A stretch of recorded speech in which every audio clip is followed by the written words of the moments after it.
මේ දක්වා මේක තියෙන්න Rohan ප්‍රතිජ්ජා ඇවිල්ලා මේ සීට්ස් වෙන්නේ අපේ ආරාධනාව පිළිගෙන මේ පැමිණි සියලු දෙනාටම කල්පනා කරන කිව්වොත් අපි දෙන්නවා පිළිගන්න වගේ වුණා සීට්ස් ආයතන ඒ වගේම අපේ දෙවෙනි චිත්‍රපටයත් ප්‍රවීණ අධ්‍යක්ෂක ජයන්ත චක්සිරි මහත්තයා අධ්‍යක්ෂකව යුතුව ඉදිරියේදී එදිනෙක නියමිතයි.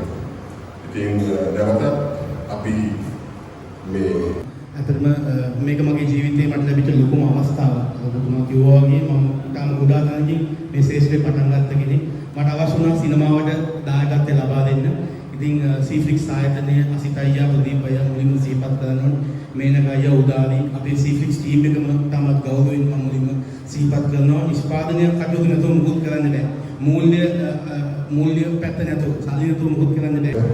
So I thank you very much for all of you all being here today. And Seaflix is willing to and looking forward to invest into Sri Lanka's film industry, especially the investment not only on the monetary terms but also to help the young talent to come up and then perform, since it is them that is going to fulfill the future experts in the industry.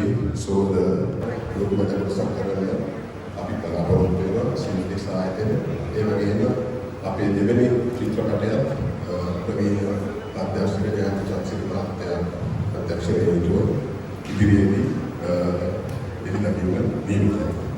I think Navata, Api